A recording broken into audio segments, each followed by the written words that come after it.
பெத்தி திரைப்படத்தில் நடிகை ஜான்வி கபூர் கவர்ச்சியாக காட்டப்பட்டதாக எழுந்த விமர்சனங்களுக்கு கருத்து தெரிவித்துள்ளார் நடிகை நித்யா மேனன். அதன் பின்னணியை டீ டைம் நியூஸில் பார்க்கலாம்.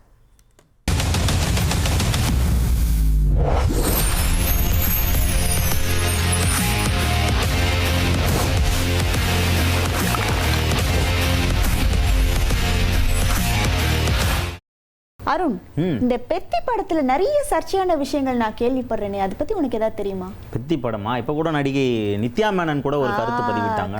கரெக்ட். அதை பத்தி தான் டவுட் கேட்கலான்னு வந்தேன். ஃபுல் டீடைல் சொல்லு பாப்போம். இந்த டீடைலா சொல்றேன் என்னன்னு.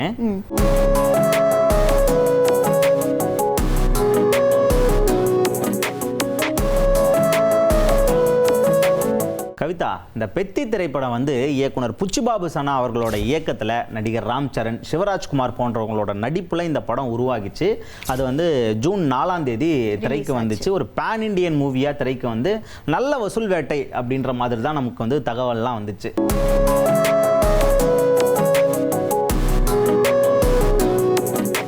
அந்த வசூல் வேட்டை தகவல் கூட சேர்த்து என்னன்னா நிறைய விமர்சனங்களும் வந்துச்சு.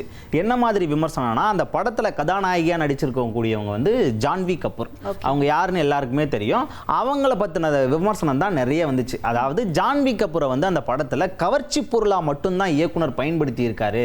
அவங்களுக்கு அவ்வளோ சம்பளம் கொடுத்து அவங்களுக்கு ஒரு கேரக்டரைசேஷன், ஒரு வேல்யூமே இல்லை, சாதாரண ஒரு கவர்ச்சி பொருளாக மட்டும்தான் மாற்றிருக்காங்க. அது மட்டும் இல்லாமல் கதாநாயகனுக்கும் கதாநாயகிக்கும் இடைப்பட்ட அந்த காதல் காட்சிகள்லாம் இருக்கும்ல, அது கூடமே ஏற்புடையதா இல்ல, ஏதோ ஒரு கவர்ச்சிகரமாவே இயக்கி இருக்காங்க அப்படிங்கிற மாதிரி நெட்டிசன்கள்லாம் நிறைய விமர்சனம் பண்ணாங்க.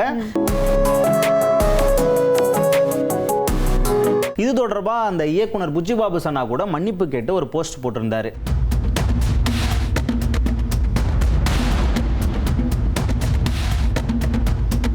இந்த நிலையில் தான் மலையாள நடிகை நித்யா மேனன் தெரியும் இல்லையா, நிறைய படம். ஆமா, அவங்களே தான் நிறைய படங்கள் நடிச்சிருக்காங்க. அவங்க நடிச்ச நிறைய படங்கள் ஹிட். அப்படி உச்ச நடிகையாக விளங்கக்கூடிய நடிகை நித்யா மேனன் அவர்கள் தான் இந்த ஜான்வி கபூர் குறித்த விமர்சனங்களுக்கு எல்லாமே ஒரு கருத்து தெரிவிச்சிருக்காங்க. அதாவது என்னன்னா, நடிகைகளை காட்சி பொருளாக காமிக்கிறது வந்து தென்னிந்திய சினிமாவில் மட்டும் கிடையாது, உலக சினிமாவிலேயே இந்த ஒரு விஷயம் வந்து நடக்குது. அது எதுக்காக இவங்க அப்படி பண்றாங்கன்னா, நடிகைகளை வந்து கவர்ச்சியாக காமிக்கும் போது அது வந்து அந்த படம் வந்து அதிகமா பிசினஸ் ஆகும், வணிகமயமாக்கும் அப்படிங்கிற ஒரு நோக்கில தான் பண்றாங்க. அது மட்டும் இல்லாம ஆடியன்ஸை அட்ராக்ட் பண்ண முடியும். ஒரு போஸ்டர்லயே இந்த மாதிரி ஒரு நடிகையோட கவர்ச்சி போட்டோ வச்சுட்டு இந்த படத்துல இந்த நடிகை இப்படி ஒரு கெட்டப்ல நடிக்கிறாங்க அப்படின்னு சொன்னா ஆடியன்ஸ் எல்லாம் அதை பார்க்கறதுக்காகவே வருவாங்க.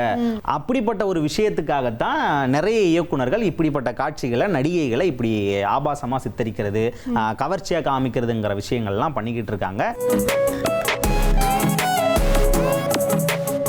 இதெல்லாம் ஸ்டாப் பண்ணணும் அப்படின்னா அதுக்கு யார் முன்னெடுக்கணும்னா நடிகைகள் தான் முன்னெடுக்கணும்.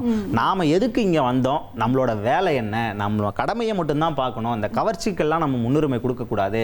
ஒரு நல்ல கதாபாத்திரம் வருதா, நீங்க தேர்ந்தெடுத்து நடிங்க. அந்த மாதிரியான கவர்ச்சியான கெட்டப்ல பெரிய பெரிய படங்கள்ல நாம நடிக்கிறோம் அப்படிங்கிறதுக்காகவே நம்ம கவர்ச்சி காட்டலாம் அப்படிங்கிறதெல்லாம் நியாயம் கிடையாது. அப்படி நீங்க புகழ தேடி மட்டுமே போனீங்க, ஃபேமஸை தேடி மட்டுமே போனீங்க அப்படின்னா உங்களுக்கு வந்து பெரிய வேல்யூ இருக்காது. தன்மானம் தான் முக்கியம். அதை மட்டும் எல்லாரும் கொஞ்சம் குறிப்பா பாத்துக்கோங்க அப்படிங்கிற மாதிரி இவங்க சொல்லியிருக்காங்க. நல்ல கருத்து தானே சொல்லியிருக்காங்க அருண். ஆமா, அதுவும் திருச்சிற்றம்பலத்துல வந்து அவங்களோட கேரக்டர்லாம் பார்த்து நிறைய பசங்க, ஏன் நீ கூட எங்க இருப்பிய, நமக்கு இப்படி ஒரு கேர்ள் பெஸ்டி இல்ல அப்படின்னு சொல்லிட்டு அந்த மாதிரியான கதைக்களம் கொண்ட படங்கள்ல அதிகமா தேர்ந்தெடுத்து நடிங்க. உங்களோட கேரக்டருக்கு இம்பார்ட்டன்ட் கொடுங்க, அதுல இருக்கக்கூடிய கவர்ச்சிக்கு இம்பார்ட்டன்ட் கொடுக்காதீங்க அப்படிங்கிற மாதிரி எல்லா நடிகைகளுக்கும் இவங்க வந்து ஒரு அட்வைஸை போட்டிருக்காங்க. அது எண்டா என்ன ஒரே ஒரு பஞ்ச் டயலாக் மாதிரி சொல்லியிருக்காங்கன்னா, நமக்கு வந்து தன்மானம் தான் முக்கியம், புகழ் முக்கியம் இல்ல, எல்லாருக்கும் தன்மானத்துக்கு முக்கியத்துவம் கொடுங்க அப்படிங்கிற மாதிரி நித்யா மேனன் இந்த பதிவுல வந்து சொல்லியிருக்காங்க. ஓகே மக்களே, இதே மாதிரி கண்டென்ட்டோட அடுத்த வீடியோல உங்களை வந்து சந்திக்கிறோம். அது வரைக்கும் உங்களிடமிருந்து விடைபெறுவது நான் கவிதா. நான் உங்கள் அருண் பாண்டியன்.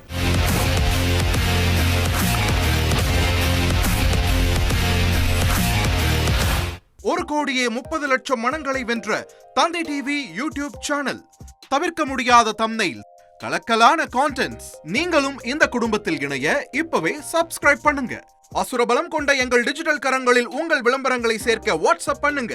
893988883778. Email advttv@dttv.in.